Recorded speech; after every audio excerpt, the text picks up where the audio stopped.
specialize in those individuals who believe they are superheroes. Glass is a new film from M. Night Shyamalan.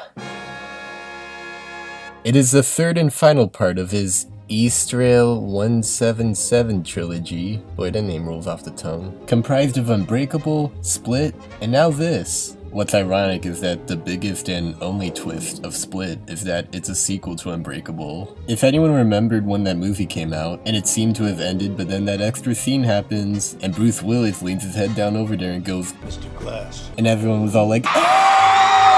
Well, it's just kind of nothing now. Even though I've seen the other two before, I've decided to rewatch them in preparation for this one. Unbreakable is amazing, easily the best film M. Night has ever made. Every performance is outstanding, every idea is intriguing, and despite it having kind of a fantastical premise, it grounds itself realistically. I love it, I love it, I love it. 10 out of 10. The sequel, Split, was also pretty good. I know some scenes were a little sillier the second time watching it, especially the scenes with the Beast. Your gun cannot hurt me. Can't you see I am not human? Kevin is a man. I am much more. But for what it was, it did have a good creepy tone to it, and solid performances from James McAvoy and Anya Taylor-Joy. It's pretty rare, especially nowadays, for M. Night to actually make a good movie. And in January, too. Fuck you, it's January! 6 out of 10. So seeing as this is the follow-up to both his best film and his best film in years, it had a lot going for it. People were excited for the first time in a long time. What was he gonna do? How was he gonna deliver? Oh.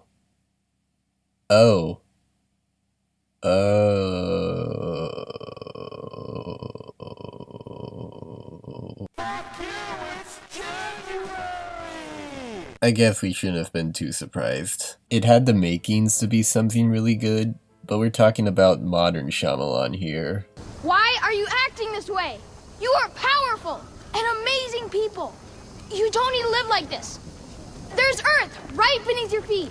I have a theory that I must have written Split around the same time as Unbreakable, as he stated that that movie stemmed from ideas he couldn't fit into the former. As soon as that proved to be successful, he realized he had expectations again, but he doesn't have an old script to dust up, so he'll have to write a new one. The modern style. My suit's turned black. I like it, but I think it's something bad. In case I'm being improbably subtle here, I was a bit let down by the experience. The premise alone doesn't have the same level of intrigue that the other two have. Let's take these three overpowered people and lock them in a mental institution for the better part of the runtime. And while there could be interesting possibilities to work off from there, nothing interesting happens at all.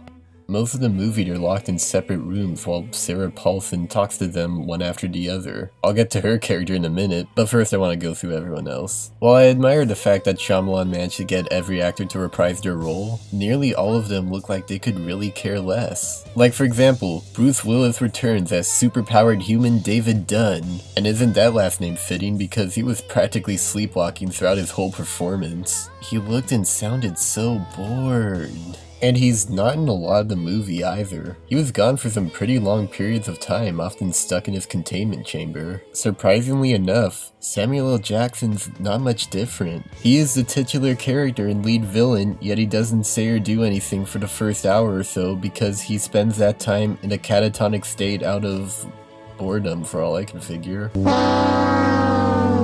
I find it especially odd how little these two cared. They both seem pretty chipper on having this movie made. Like, I can't even remember the last time I've seen Bruce Willis with a smile on his face. Maybe it was either M. Night's direction or the way he wrote the characters, or they actually read the script after signing on. The only actor who looked like he was awake on set was James McAvoy as Kevin. But even at that, he's playing his personalities in an entirely different way. In Split, he had a lot of personalities, with some being more eccentric than others, but he gave each of them some form of nuance and subtlety. Here, all of them are super exaggerated and over the top, including the ones who returned from Split. He's basically a Looney Tunes character, albeit one that actually has a committed performance. Other actors who return include Anya Taylor-Joy from Split, except here, her character is written completely different from before. At the end of that film, she was terrified and weirded out by this crazy man who let her go because he happened to see signs of abuse on her stomach. But in this film, she was called in by like the psychiatrist because she's his best friend. She understands this poor creature.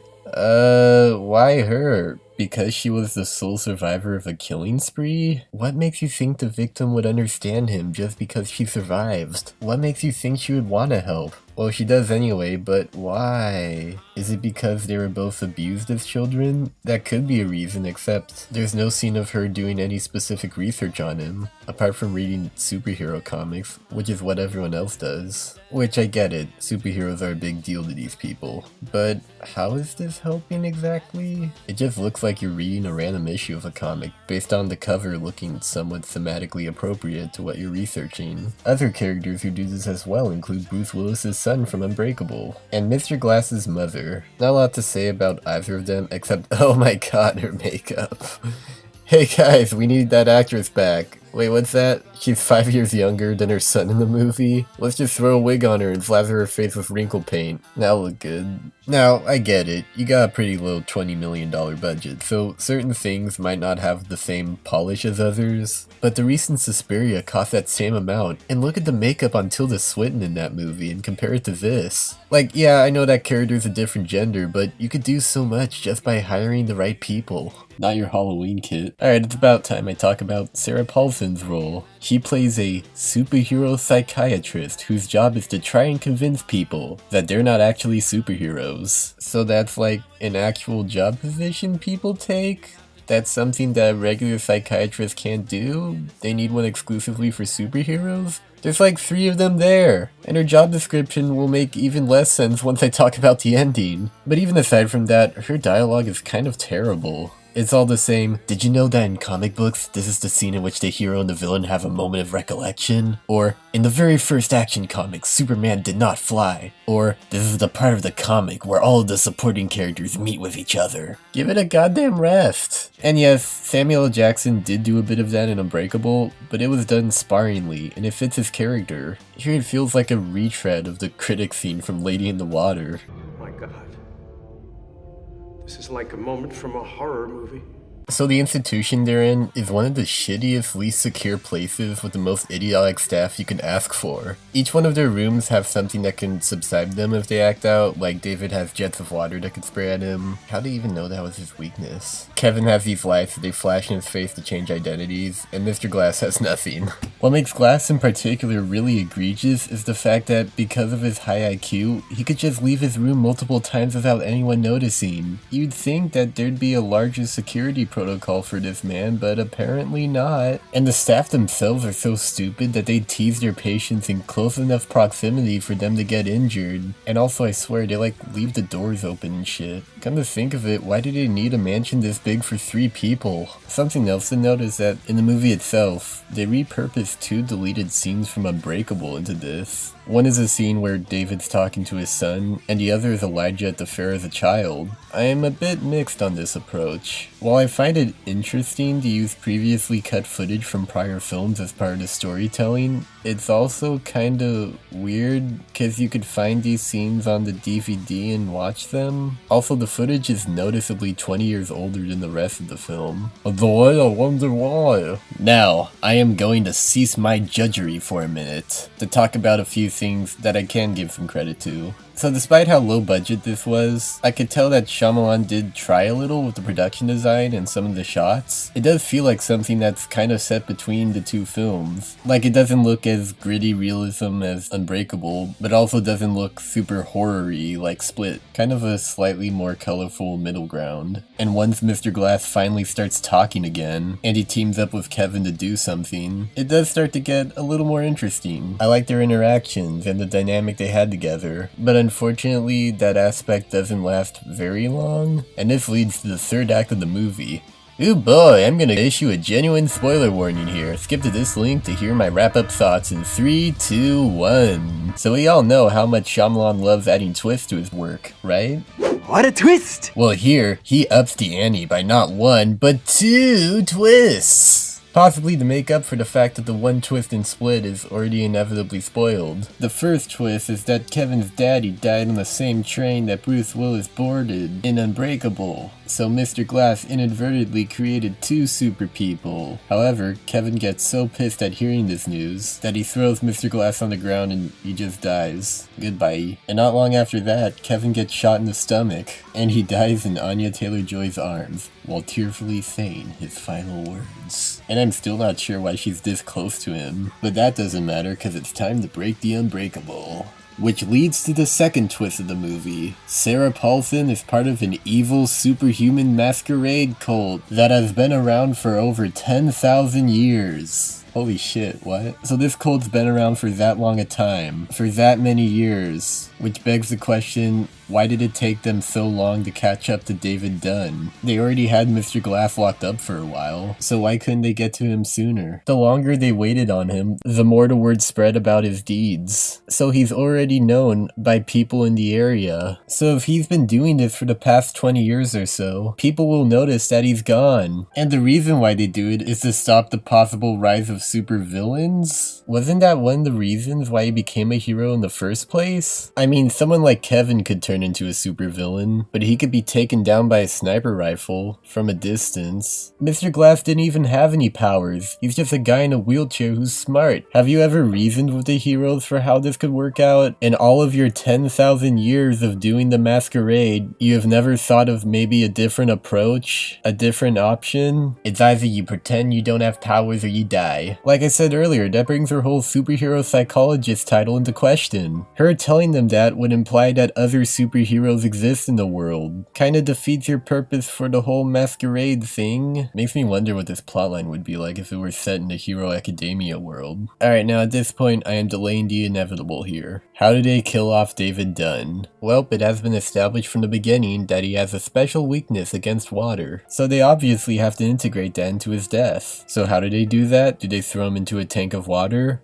Well, yes, they do, but he manages to escape from that. So what kills him off? What performs the final blow? What done's the done?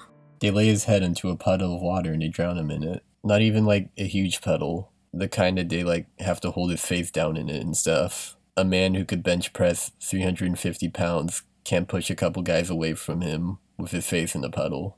Can he not drink water? Is 60% of his body poisonous? You remember that scene in Unbreakable where he lands in that swimming pool in the rain? You're under that pool with him, it feels suffocating, and just when all hope is lost, he gets saved by the victims he rescued. That was a really harrowing, emotionally charged scene. So, after 19 years, your big follow-up to that is Puddle.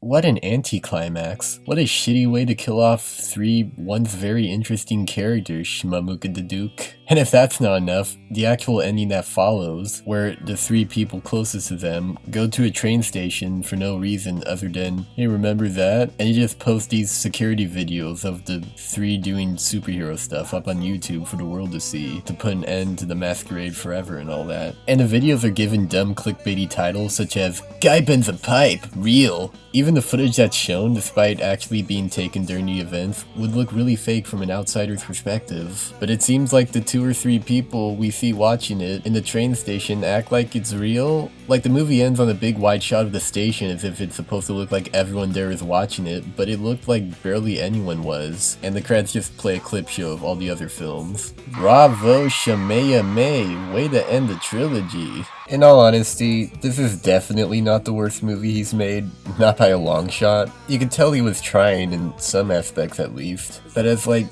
the big follow-up to these 2 critically acclaimed and interesting films, this is definitely his most disappointing. I'd be willing to watch those other 2 movies multiple times, but this, I don't think I ever really want to see again. It just feels like kind of a fuck you to anyone who has ever invested in those characters. To close off, I'm not quite sure what the future holds for you, Manoj Naliatu Shyamalan, but you bet your bottom dollar that no matter what disaster you throw our way, I'm still gonna follow you. For 3 out of 10. And a special thank you to Jason Blum for giving this man work when no one else will.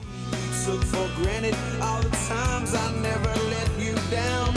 You stumbled in and bumped your head. If not for me, then you'd be dead. I picked you up, put put you back on solid